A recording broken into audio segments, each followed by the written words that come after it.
Hello, students. It's time to revise chapter number 2 of Political Science, that is Understanding Secularism. The topics in the chapter are: what is secularism, what is Indian secularism, and how Indian secularism different from that of other democratic countries. Let's begin with what is secularism.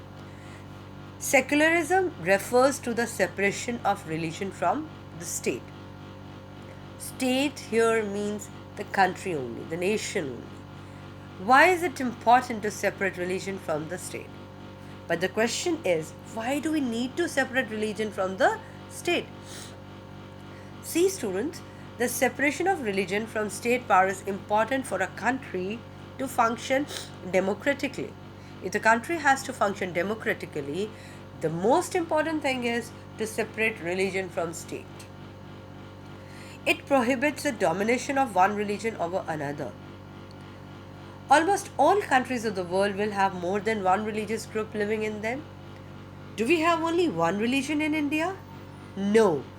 India is a land of diverse culture and we have different religion, people speaking of different languages, etc.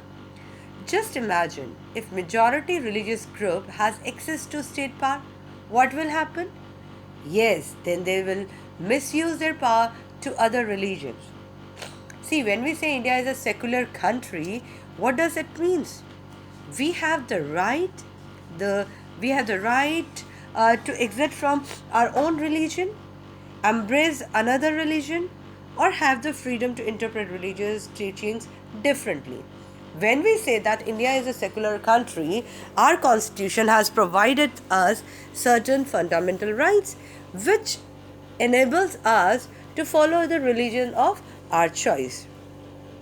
Also, we need to protect the freedom of individuals to preach the religion of their choice.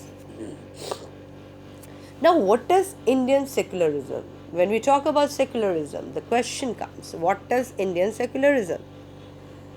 Students, according to the constitution, a secular state must ensure, means ये सारी चीज़ें होनी चाहिए. What are the things? That one religious community does not dominate another. It means it should not be like that if I am a Sikh, I am going to disrespect the other religion. Or if you are a Hindu and you are going to disrespect any other religion. No, it is not like that, because Indian constitution has provided us the freedom to follow any religion. That means we have to respect the religions, all other religions apart from our own. Then the second point is that some members do not dominate other members of the same religious community. अब same religion में, same community में भी high caste low caste वाला scene हो सकता है, but we can not dominate the members of the same community. Then the state does not enforce any particular religion nor take away the religious freedom of individuals. It means the government, the country cannot enforce, ज़बरदस्ती कोई भी एक religion को priority या importance नहीं दे सकती, and the country the government cannot take away the religious freedom of any of the individual. The Indian state is not ruled by a religious group. Always remember that. And nor does it support any one religion. In India, we are not ruled by a religious group. We have a democratic form of government. And nobody has a right to support any one religion. Whichever government is there, the government has to follow the rules and regulations which are already mentioned in the constitution. In India, government spaces like law courts, police stations, government schools and offices are not supposed to display or promote any one religion. A very good example is your school only. Is there only one festival that you celebrate in the school? No. We do celebrate Christmas, we do celebrate Holi, Diwali, Lohri, then Independence Day, Republic Day, right? So none of this government school can promote any one religion. In order to respect the sentiments of all religions and not interfere with religious practices, the state makes certain exceptions for particular religious community. अब ऐसा नहीं है कि government is not interfering at all in the matters of religion. Students, in order to respect the sentiments of all religions and not interfere with religious practices, the state makes certain exceptions for particular religious community. कई बार state को बीच में intervene करना पड़ता है for keep considering the sentiments of any particular communities. For example, a Sikh. See, you all know that Sikhs wear pagdi, turban, as a religious practice. Hence, they need not to wear helmet while riding two-wheeler. Otherwise, wearing a helmet is compulsory when somebody rides a two-wheeler. Indian secularism prevents the domination of majority over minority is through a strategy of intervention. It means the government can interfere. The government can intervene when it finds that any of the majority community is dominating the minority.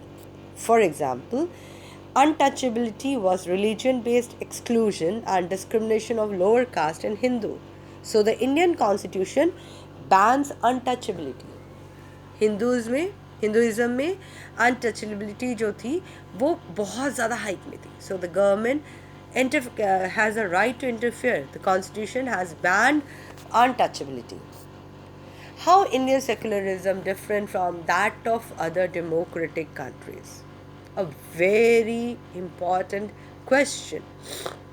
See, students, in the USA, separation between the state and religion means neither the state nor religion can interfere in the affairs of each other. The strict separation between religion and the state in American secularism, while in Indian secularism, the state can intervene in religious affairs. See, USA में neither the religion nor the state can interfere in the matters of each other. But unlike USA, in India, the state can interfere in religion on the idol laid down in the Constitution. For example, untouchability is banned by the law, which was a practice in the Hindu religion. So state can interfere when it comes to save any particular religion, any particular religious community. Students, the Indian Constitution guarantees fundamental rights that are based on these secular principles.